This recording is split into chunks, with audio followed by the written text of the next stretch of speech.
Olá pessoal, tudo bem com vocês? Espero que estejam bem. Nós vamos dar continuidade então às nossas aulas de teoria do melhoramento animal e hoje nós vamos falar, né, sobre o capítulo 2, que é genética quantitativa, né? Então hoje nós vamos falar um pouco sobre variância, né, sobre variância genética, variância ambiental e vamos falar também de heritabilidade. Então vamos lá para a nossa aula? Bom, a princípio, né, o que a gente precisa de entender é que quando falamos em melhoramento genético, né, nós temos que ter noção de que algumas características elas possuem importância econômica, né? Essas características de importância econômica no melhoramento animal são, em geral, resultantes, né, das ações combinadas de muitos pares de genes e influenciada, em parte, pelo meio ambiente, né? Portanto, quando a gente vai estudar uma característica, é necessário considerar então, né, que além dos efeitos genéticos, existe também a ação do meio ambiente para a expressão do fenótipo, né? Então, quando a gente vê, por exemplo, um valor observado, né, uma produção, quando a gente mede uma produção, né, de uma dada característica, esse valor que a gente mede essa produção, a gente chama-se de fenótipo, né? A gente fala que aquele é o fenótipo, né, como característica daquele indivíduo. O valor fenotípico, que seria esse valor que a gente obtém através das medidas, né? Ele pode ser dividido em dois componentes. Um é atribuído ao genótipo e o outro à influência do ambiente, certo? Então, o que a gente precisa de entender é que tanto o ambiente quanto a ação combinada desses genes eles vão, né, ser expressos naquela característica, certo?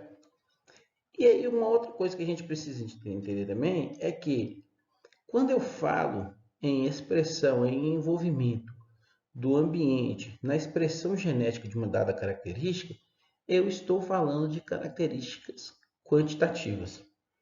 Essa é a principal definição das características quantitativas. Ou seja, são aquelas características que elas podem sofrer ação no ambiente. Algumas sofrem um pouco mais, outras sofrem um pouco menos, tá? Uma outra, né, pista para que a gente está trabalhando também com características quantitativas são aquelas características de produção.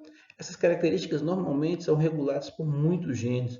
É diferente do capítulo anterior que a gente tinha visto, falando sobre genética qualitativa, né?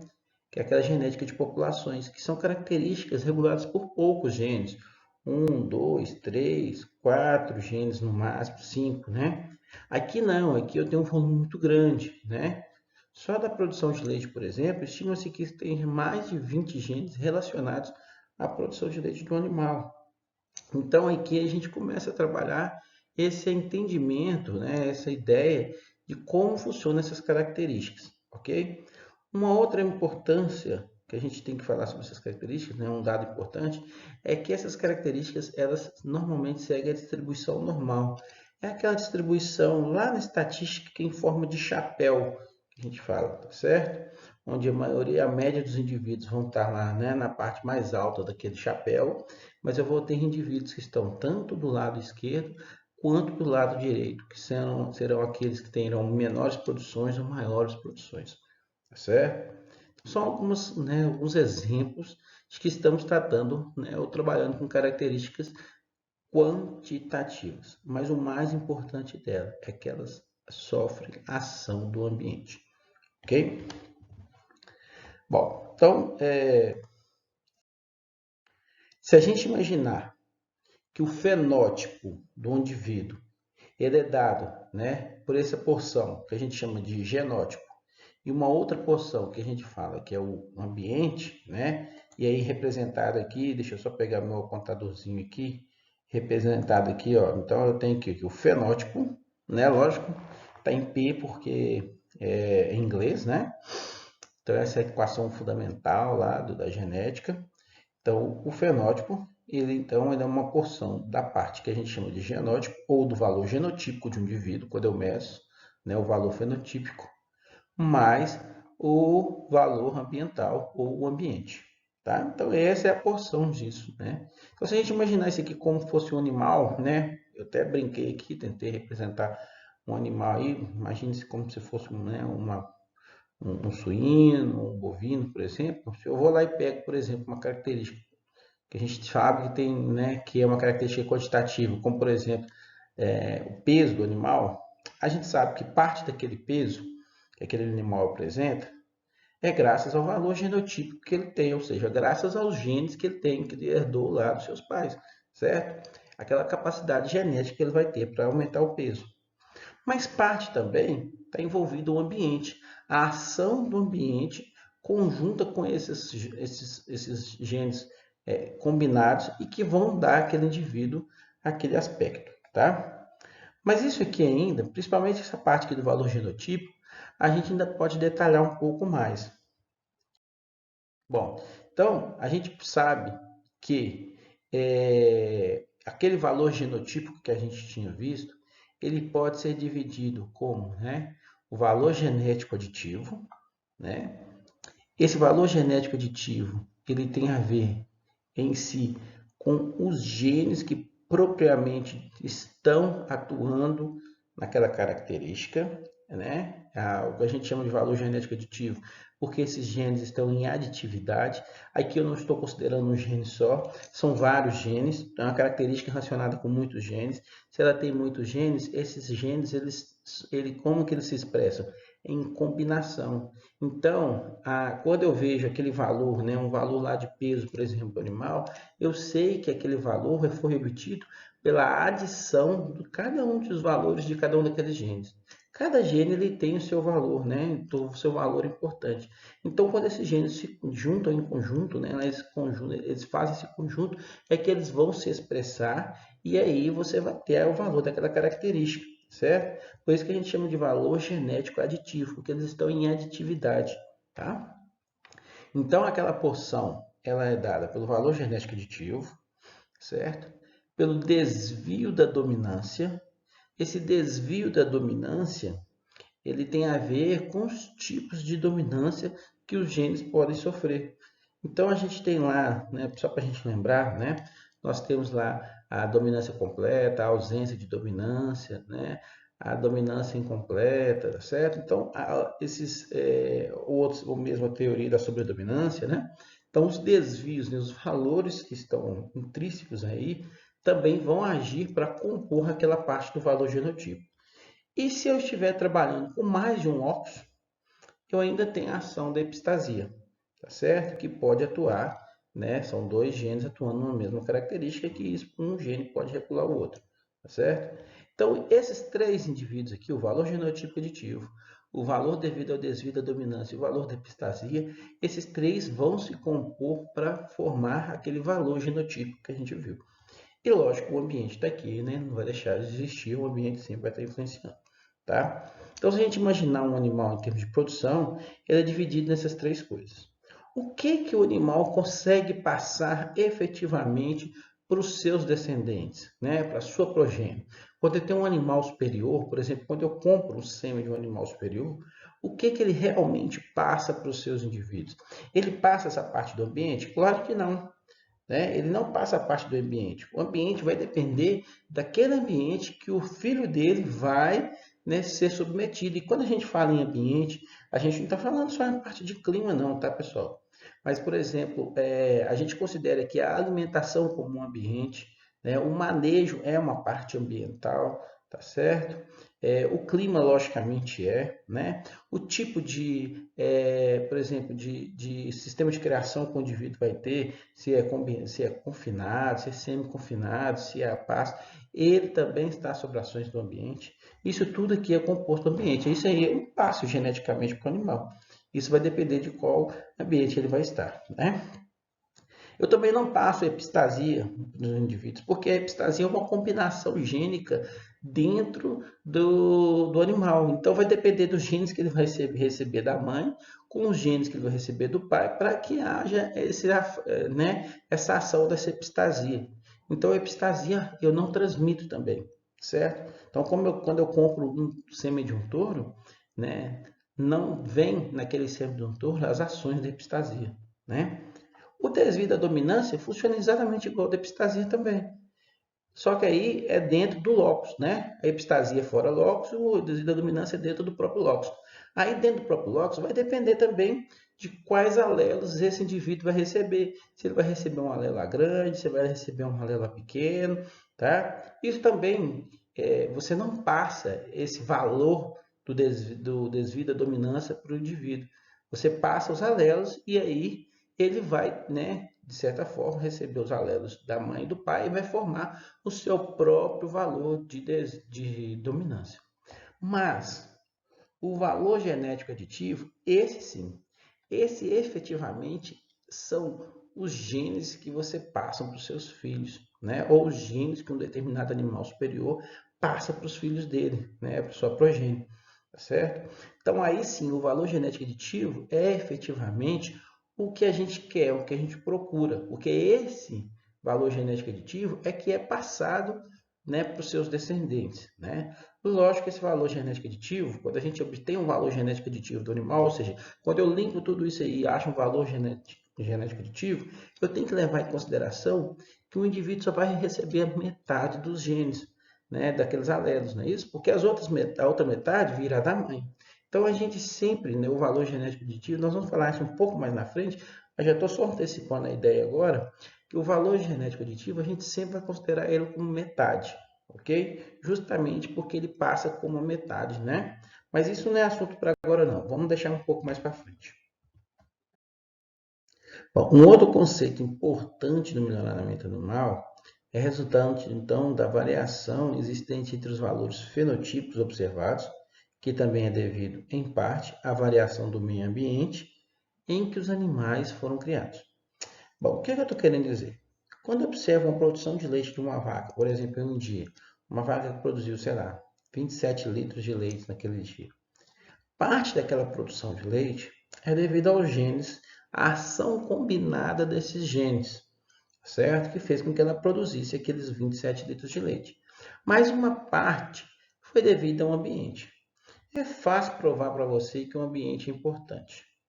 Se eu tenho, por exemplo, se eu comparo vacas que estão só em sistema a pasto e aquelas vacas que estão em sistema de confinado, mas que também recebem uma, um concentrado de qualidade excelente, eu sei que aquelas vacas confinadas, elas vão produzir mais leite, é isso?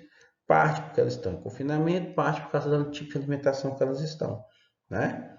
Em relação ou em detrimento daquela vaca que está a pasto.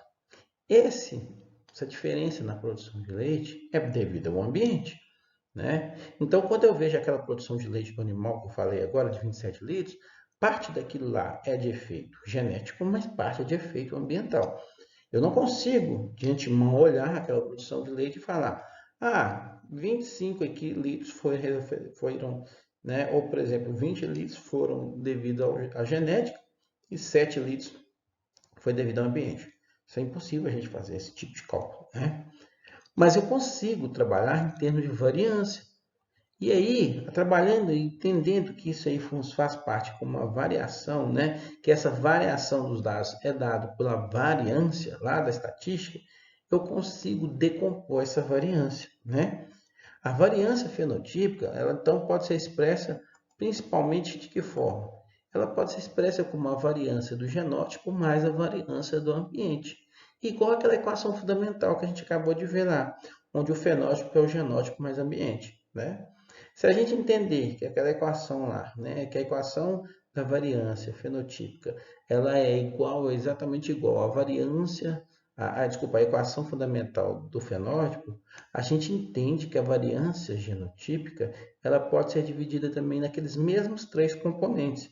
E aí essa equação ela passa a ser utilizada da seguinte forma, né? Ela passa a ser utilizada como a variância fenotípica, sendo, né, composta pela variância genética aditiva, a variância devido ao desvio da dominância, e se eu estou trabalhando em mais de um locus, a variância da epistasia, mais a variação do ambiente, certo? Então, aqui a gente faz uma decomposição daquela variância genotípica em três componentes, que a gente acabou de falar. Até mesmo a variância ambiental, a gente vai ver bem um pouco mais para frente também, nas nossas aulas, que ela também pode ser decomposta em ambiente permanente e em ambiente temporário, tá? Então, existe essa decomposição da variância ambiental também, mas por enquanto nós vamos ficar com ela do jeito que está. Bom, se a gente está falando em variabilidade, é possível a gente observar a variabilidade quando eu tenho, por exemplo, como os exemplos aqui acima, né? Então, por exemplo, as cores de um determinado fruto, por exemplo, né? As formas dessas conchas, ou mesmo as cores de uma determinada espécie de cobras. Então, é fácil observar a variabilidade assim, né? Esse tipo de variabilidade é muito fácil da gente obter. Mas, quando estamos trabalhando com características produtivas, o que nós temos disponível é exatamente isso aqui. E aí eu preciso encontrar aqui a variabilidade, tá certo? É por isso que no melhoramento a gente precisa de medir as características. É importante que faça essa medição das características. Então, quando vamos fazer seleção, a primeira coisa que a gente precisa obter, né, são valores de produção das características desejáveis. As características econômicas dos animais domésticos, elas são de natureza então poligênica, como a gente já viu, né? E é impossível precisar quantos deles afeta a expressão de uma característica. O fenótipo não é a expressão somente da contribuição lá da genética do indivíduo, né? Mas ele leva em consideração também as interações desses efeitos do ambiente. Então, a atuação do genótipo, né, em um ambiente adequado, ele vai fazer com que o indivíduo tenha uma determinada expressão. E a atuação do ambiente, ela pode limitar, né, ou ser limitada pelo genótipo. Então, por isso que o melhorista no animal, a primeira coisa que ele vai fazer é medir. Né? Ele precisa saber quais são os valores das características que ele quer medir. Porque a partir daí ele consegue obter a variação, né? E essa variação, agora você já sabe, ela me, né, dá o valor das variâncias e com as variâncias eu consigo decompor aquela variância genotípica para eu saber o que é variância genética aditiva, que realmente eu posso passar para os meus descendentes, e o que é, né, o resto, né, como a gente chama de variância, o restante da variância fenotípica. Tá? Bom, e aí a pergunta que se faz é: como saber se uma característica então irá responder bem à seleção? Né? Eu fui lá, coletei as medidas dos animais, peguei tudo. E agora? Eu preciso fazer seleção. Mas antes de fazer seleção, eu preciso entender se aquela característica que eu estou trabalhando, se ela vai ser responsiva à seleção. Às vezes eu estou trabalhando com uma característica que não tem uma resposta tão simples assim, né? Então, não faz sentido perguntar se uma dada característica é de origem hereditária ou se é de origem ambiental, né? A gente pode dizer que a variabilidade é causada por diferenças, né, genéticas entre os indivíduos.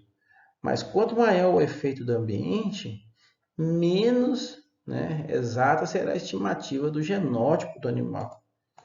Por outro lado, também, a gente não pode não esquecer que a variabilidade pode também ser consequência de diferenças no ambiente ao qual os indivíduos são submetidos, né? Aquela história que eu acabei de dizer das vacas que foram criadas no sistema confinado e a outra no sistema a pasto, certo? Então, uma ideia de como a gente vai saber, né, se a característica será responsiva ou não à seleção é através do conceito da herdabilidade. Bom, e o que seria então essa herdabilidade? Então, essa palavra estranha, né, herdabilidade, ela nada mais é do que uma razão, né? E se ela é uma razão, ela vai variar de 0 a 1, né, lá na matemática, ou ela pode ter princípio de porcentagem, né? Ou seja, variando de 0 a 100%. E ela mede o quanto da variação de uma determinada característica é de natureza genética, tá certo? Por isso que ela é comparada lá no final com o valor fenotípico, né? Então ela sempre vai ser variância genotípica ela pode ter um componente da variância genética aditiva, que é pouco a gente fala, tá certo? A diferença entre um e outro. Mas ela vai ser a parte da variância genética ou genotípica em relação à variância fenotípica, tá? A seleção, então, ela deve ser feita pela escolha sempre dos animais com os melhores valores, né? Com os maiores valores, principalmente os maiores valores genéticos. Como eu não consigo medir o valor genético diretamente do animal, eu meço o valor fenotípico. E a partir do valor fenotípico, eu preciso saber qual é a precisão, né, daquele valor fenotípico representa o valor genético do animal. Um indicador de precisão, desses valores genéticos aliás, dos valores fenotípicos, que representam os valores genéticos, é a herdabilidade, né?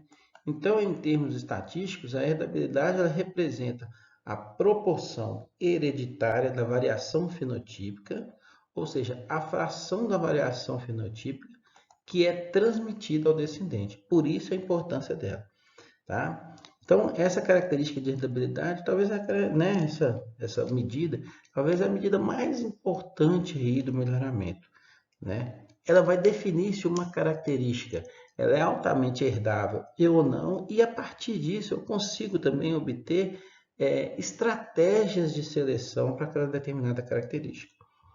Eu havia dito agora há pouco que são dois tipos, né? Eu posso ter a herdabilidade no sentido amplo, que é essa que vocês estão vendo agora, né? Que é no sentido amplo aí. A herdabilidade no sentido amplo, quando eu pego a variância genotípica. Então, se eu pegar a variância genotípica, eu estou trabalhando, então, né? Com a herdabilidade no sentido amplo, mas eu posso ter a herdabilidade no sentido restrito, que é quando eu trabalho com a variância genética aditiva. A variância genética aditiva, vamos lembrar, é uma daquelas porções da variância genotípica. A variância genotípica ela é dividida em variância genética aditiva, variância devido à desvio da dominância e mais de um loco variância da epistasia, né? Então, a variância genética aditiva quando eu utilizo ela para o cálculo da herdabilidade, a gente chama ela de herdabilidade no sentido restrito. É lógico, a herdabilidade ampla, no sentido amplo, né, que leva em consideração a variância genética, a variância genotípica, ela sempre vai ter valores mais altos que a que a herdabilidade no sentido restrito. Tá? Isso é lógico que ela vai ser maior, né? Porque essa aqui é uma porção da outra ainda, certo? Qual que a gente mais efetivamente usa? Lógico, a herdabilidade no sentido restrito, tá? A herdabilidade no sentido restrito ela é muito mais aplicável. Entretanto, a herdabilidade no sentido amplo ela é mais fácil de calcular, porque basta só decompor o que é de natureza genética, o que é de natureza ambiental, pronto, é fácil de eu obter esses valores. Mas aqui na herdabilidade no sentido restrito, aí decompor essas características, né, em que é epistasia, o que é devido à dominância, é muito mais difícil. Por isso, a variância genética aditiva, embora ela seja mais precisa, ela é mais complicadinha da gente trabalhar, certo? Bom, e aí, para a gente entender um pouco a herdabilidade, como eu disse que ela é uma razão, ela vai variar sempre de 0 até 1, a gente considera a herdabilidade baixa quando ela tem, né, os valores próximos de 0 até 0,20, tá certo? E isso, lógico, só fazendo um adendo, como nós estamos falando de melhoramento animal. Para quem está trabalhando com melhoramento vegetal, esses valores mudam totalmente, tá bom? Bom, então a gente considera então a herdabilidade, né, varia de 0 até 0,20 de baixa, tá? Aí a gente vai ter como exemplo aí características reprodutivas. As características reprodutivas, elas sempre vão ter notas um pouco mais baixas mesmo, né? É sempre assim, funciona desse jeito, a gente vai ver depois. A gente considera então uma característica que tem herdabilidade de entre 0,20 e 0,40 de média, né? Nesse caso. Ou lógico, de 20% a 40%, eu também posso entender esse valor, tá certo? E aí, nesse caso, ela como exemplo, nós vamos ter aí características de desempenho, por exemplo, e a herdabilidade a gente vai considerar ela alta quando ela variar de 0,40 até 1. Um exemplo que a gente vai ter aí são características de carcaça, normalmente tem herdabilidades muito altas, tá? Bom, a herdabilidade também é algo que precisa de entender, ela é uma característica da população, certo? Se eu mudo de população, esses valores de herdabilidade também mudam, tá? Então, por exemplo, quando eu estou trabalhando lá com uma população, né, um rebanho aqui de uma determinada fazenda, aquele rebanho vai ter aquelas características da herdabilidade.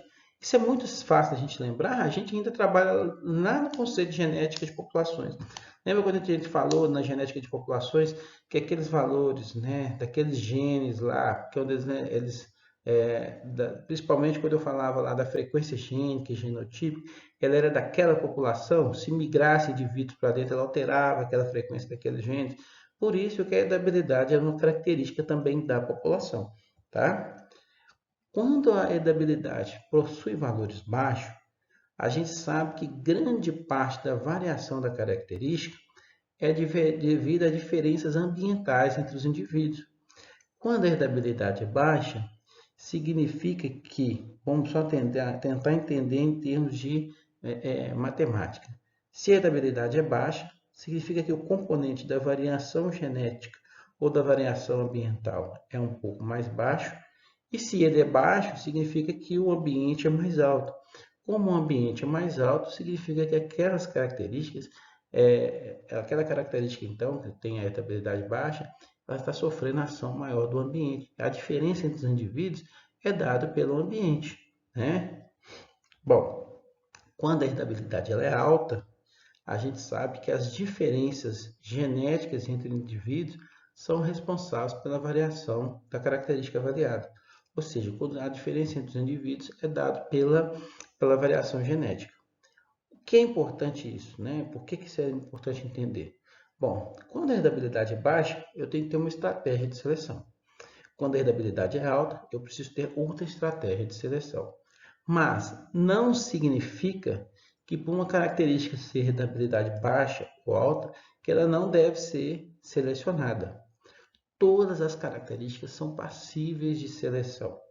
Todas elas são passíveis de seleção. Mesmo as características de baixa herdabilidade, mesmo as características de alta herdabilidade. Dizer que uma característica de baixa herdabilidade não significa dizer que ela não é herdável. Ela é herdável.